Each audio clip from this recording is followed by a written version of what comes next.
గాంధీ భవన్లో మల్లు రవి మాట్లాడుతున్నారు. ఇప్పుడు లైవ్ చూద్దాం. వీడియోస్ అవి తెప్పించుకొని వాటిని చూడటం జరిగింది.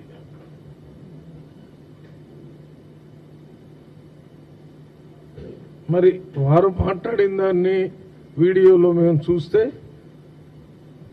ముఖ్యమంత్రి గారిని ఒక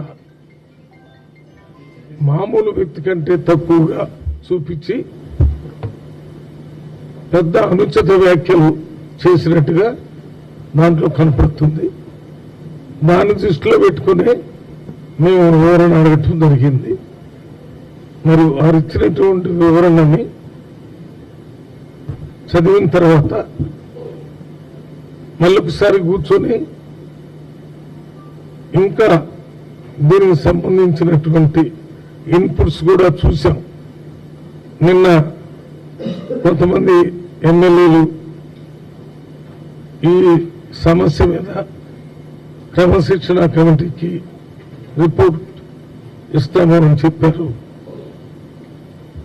ఈరోజు కూడా ఎమ్మెల్యేలు కొంతమంది మాట్లాడి క్రమశిక్షణ కమిటీకి మేము కంప్లైంట్ ఇస్తామని చెప్పారు.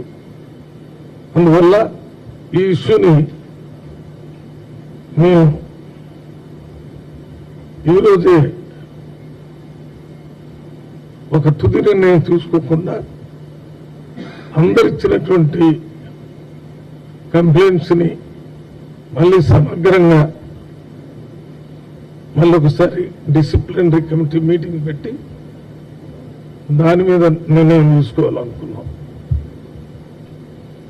అదే రకంగా చిన్నారెడ్డి గారు మాట్లాడిన దాని మీద వనపర్తి ఎమ్మెల్యే మెగారెడ్డి గారు ఇచ్చిన కంప్లైంట్, మెగారెడ్డి గారు ఇచ్చిన కంప్లైంట్స్ కి ఈరోజు చిన్నారెడ్డి గారు కూడా రిప్లై ఇవ్వటం జరిగింది. మేము ఇచ్చిన వివరణకి ఇవ్వాలంటే ఈరోజు ఒక వివరణ ఇచ్చారు. ఆ వివరణ కూడా చదివాం. మరి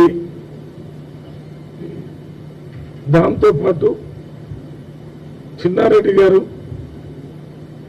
మాట్లాడినటువంటి పెన్ డ్రైవ్ కూడా మాకు ఇచ్చారు. ఆ పెన్ డ్రైవ్లో వారు ఏం మాట్లాడారు అనేది పూర్తిగా కంప్యూటర్లో పెట్టి అందరం కూర్చొని మా కమిటీ మెంబర్స్ అందరం దాన్ని వినటం జరిగింది. అందువల్ల దీని మీద చిన్నారెడ్డి గారు వివరణ ఇచ్చిన తర్వాత మరి ఈ కంప్లైంట్ చేసినటువంటి ఎమ్మెల్యేని మళ్ళీ ఒకసారి పిలిచి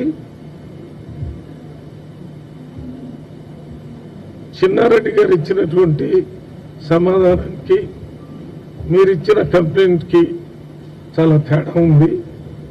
వారి దగ్గర కూడా మళ్ళీ వివరణ తీసుకొని మళ్ళీ ఒకసారి కూర్చొని దాని మీద కూడా ఒక నిర్ణయం తీసుకోవటం జరుగుతుంది.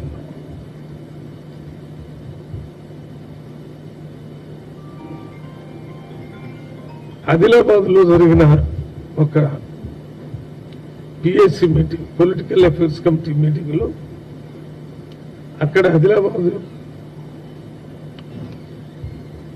ఎమ్మెల్యేగా మొన్న పోటీ చేసినటువంటి శ్రీనివాస్ రెడ్డి, అదే రకంగా అతని పేరు ఏంటన్నా శ్రీనివాస్ రెడ్డి, సంజీవ్ రెడ్డి గారికి మధ్య జరిగిన ఆ పిఎస్సి మీటింగ్ లోనే జరిగిన గొడవ గురించి కూడా మేము వారికి కూడా షోకాజ్ నోటీస్ ఇచ్చాం. శ్రీనివాస్ రెడ్డి గారు ఆయన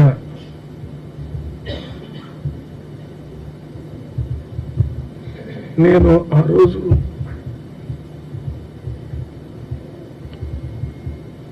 ఇన్ఛార్జ్ మినిస్టర్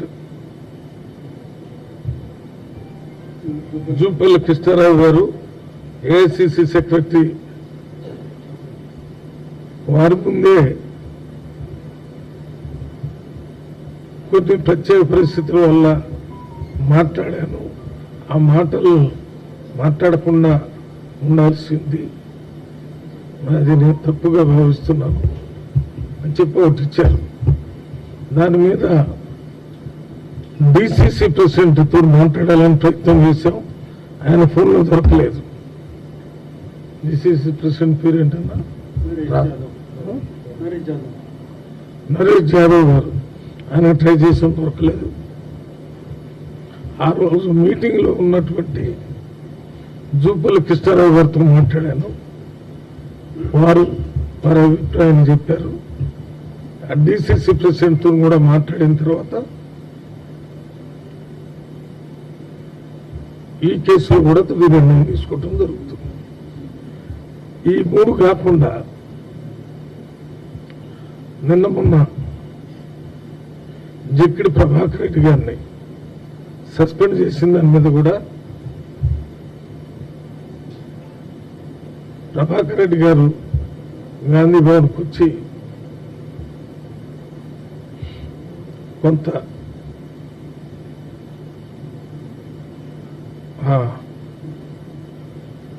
ఎవరు అక్కడ మొన్న పోటీ చేసినటువంటి ఎమ్మెల్యే క్యాండిడేట్ మలక్పేట మధుయాష్కి గారి మీద ఆయన ఏదో వ్యతిరేకంగా చేశాడని మాట్లాడారు. మా మీటింగ్లో మేము నిర్ణయానికి ఏమి వచ్చామంటే, ముందు ఒక ఈశ్వరమ్మ యాదవ్ అనే వారితో జరిగినటువంటి గొడవ కుల సంఘాలన్నీ పెద్ద ఎత్తున ఇప్పటివరకు news updates. Keep watching I news.